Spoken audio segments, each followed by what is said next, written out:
अभी की बड़ी खबर उत्तर प्रदेश से। कन्नौज में नाबालिग से बलात्कार की कोशिश के केस में हंगामा मचा हुआ है और आज की बड़ी खबर यह कि पुलिस पीड़िता का मेडिकल कराने की फिर से कोशिश करेगी। कल पीड़िता के परिवार ने मेडिकल कराने से इनकार कर दिया था। आज फिर से पुलिस प्रयास करेगी कि मेडिकल हो जाए। कल परिवार ने किया था मेडिकल जांच से इनकार। पूर्व ब्लॉक प्रमुख नवाब सिंह गिरफ्तार कर लिया गया है। कन्नौज का यह मामला। नवाब सिंह को फिलहाल 14 दिनों की न्यायिक हिरासत में भेजा गया है।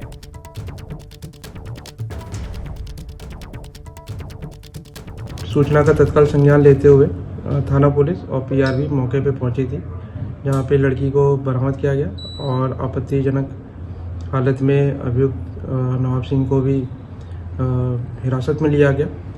इसमें तहरीर के आधार पर सुसंगत धाराओं में भारतीय न्याय संहिता और पॉक्सो एक्ट में मुकदमा पंजीकृत किया गया है।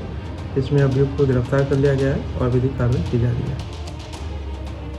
आइए सीधे मैं आपको लखनऊ लिए चलता हूं। मेरे सहयोगी संजय त्रिपाठी इस वक्त हमारे साथ जुड़े हुए हैं। संजय, पुलिस की जांच इस मामले में अब तक कहां पहुंची? क्या कुछ जानकारी और निकलकर सामने आ पा रही है? देखिए, पुलिस पड़ताल कर रही लगातार मामले की कि पूरी घटना क्या थी, कैसे हुई है, लेकिन अखिलेश कई सारे सवाल इस पूरे घटनाक्रम को लेकर के लगातार उठ रहे हैं। पहला सवाल तो यही है कि आखिर अगर दुष्कर्म की प्रयास की शिकायत पीड़िता ने की है तो फिर मेडिकल कराने से इनकार क्यों कर रही है वो। दूसरा सवाल ये है कि जो कलमबंद बयान होते हैं मजिस्ट्रेट सामने, वो अब तक पीड़िता नहीं दिए है। इसके अलावा इतनी देर रात को आखिरकार वो किस प्रयोजन से कॉलेज गई थी। उसका ये कहना है कि नौकरी देने के लिए नवाब सिंह यादव ने बुलाया था, लेकिन क्या 15 वर्ष की किशोरी को किसी जॉब में रखा जा सकता है स्कूल कॉलेज में?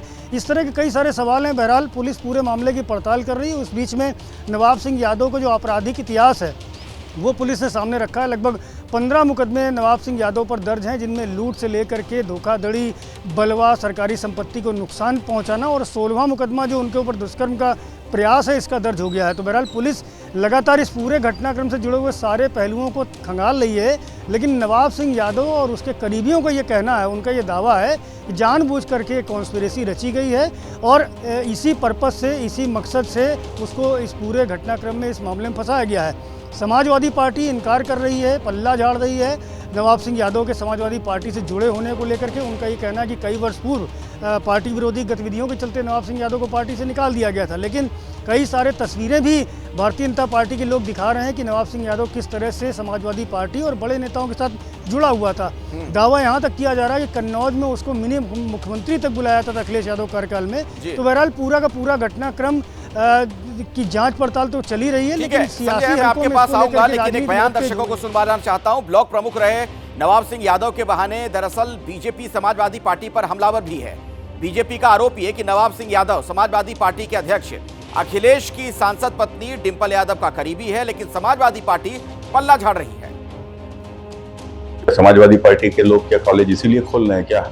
और फिर अयोध्या के बाद इस प्रकार की दूसरी घटना, वो भी बच्ची के साथ में। ऐसे लोग जब इस प्रकार से हैं तो पूरी समाजवादी पार्टी इस तरीके से लिप्त है, तो ये पार्टी को मुझे लगता है कि अब इसका नाम बदल देना चाहिए, बलात्कारी पार्टी नाम रखना चाहिए।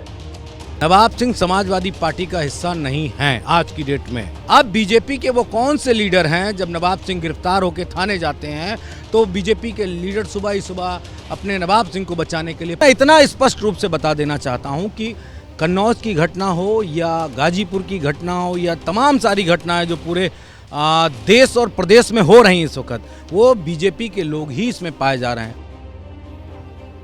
नवाब सिंह केस पर समाजवादी पार्टी की प्रवक्ता जूही सिंह का बयान सामने आया। उन्होंने कहा कि हम नार्को टेस्ट की मांग कर रहे हैं।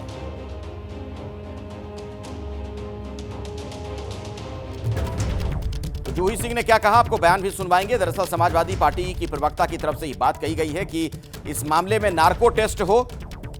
समाजवादी पार्टी की प्रवक्ता की तरफ से यह मांग की गई। पूरा मसला दरअसल राजनीतिक रंग ले चुका है। आप देख रहे हैं किस तरीके से दोनों तरफ से बयान दिए जा रहे हैं। बीजेपी समाजवादी पार्टी को घेर रही है, समाजवादी पार्टी पलटवार कर रही है। समाजवादी पार्टी की प्रवक्ता जूही सिंह का यह कहना कि इस मामले में नार्को टेस्ट हो। नवाब सिंह समाजवादी पार्टी के पुराने नेता हैं। कौन सी नौकरी थी जो 15 साल की बच्ची जो है वो रात में उनसे मांगने गई थी? इस तरह के जो आरोप लगते हैं लोगों पर, इनकी निष्पक्ष जांच होनी चाहिए। मुझे तो ये साजिश लग रही है। हम चाहते हैं कि वास्तव में नार्को टेस्ट हो।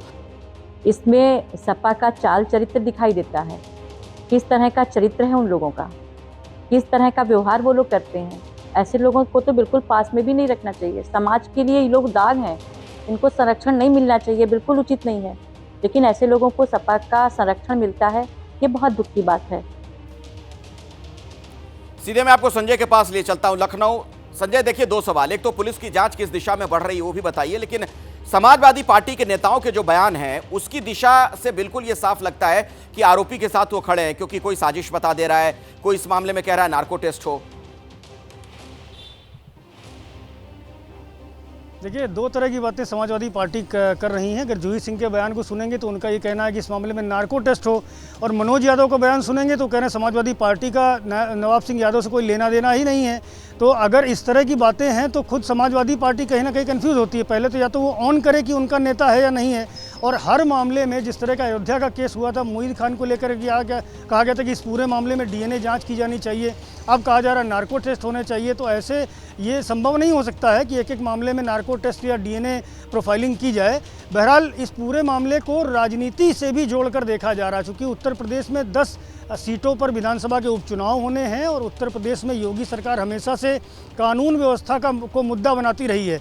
2017 में हो या 2022 में हो, योगी सरकार का दावा है कि कानून व्यवस्था की स्थितियां उसने बेहतर की थी, और अब जब 10 सीटों पर बाई इलेक्शन होना है तो ऐसे लोगों पर कार्रवाई करके भी कहीं ना कहीं ये संदेश देने की कोशिश की जा रही है कि उत्तर प्रदेश की सरकार जो है वो बलात्कारी हो या अपराधी हो, किसी भी तरह के अपराध में लिप्त व्यक्ति हो, उसके खिलाफ में सख्त से सख्त कार्रवाई करती है, भले ही वो किसी राजनीतिक दल से जुड़ा हुआ हो। तो ये संदेश देने की कोशिश उत्तर प्रदेश सरकार की ओर से की जा रही है। समाजवादी पार्टी अपनी अलग मांगे रख रही है, लेकिन पूरा का पूरा मामला कहीं ना कहीं विधानसभा की 10 सीटों के चुनाव के इर्द गिर्द घूमता नजर आ रहा है। अयोध्या में जब 30 जुलाई को मुईद खान का पूरा मामला सामने आया था, तब भी एक नाबालिग के साथ में लगातार दुष्कर्म करने की बात सामने आई थी। उसमें मुईद खान और उसका जो नौकर था राजू खान, उसको जेल भेजा गया। कल नवाब सिंह यादव को जेल भेजा गया है। बहरहाल पुलिस पूरे मामले की विवेचना कर रही है गंभीरता से, क्योंकि सेंसिटिव केस है। हाई प्रोफाइल लोगों पर आरोप लगे हैं, चाहे अयोध्या का मामला हो चाहे कन्नौज का मामला हो। दोनों ही मामलों में पुलिस फूंक फूंक करके कदम रख रही है, और इस पूरे घटनाक्रम के जितने तार हैं, जितने पहलू हैं, उनको आपस में जोड़ करके जो केस है उसको मजबूती के साथ में रखने की कोशिश करेगी। ये अलग बात है कि अभी पीड़िता की ओर से न तो मेडिकल कराया गया और ना ही कलमबंद बयान जो मजिस्ट्रेट सामने। ठीक है संजय, आप नजर बनाकर रखिए इस घटनाक्रम पर। जैसे ही कुछ और जानकारी मिलेगी दर्शकों तक हम पहुंचाएंगे।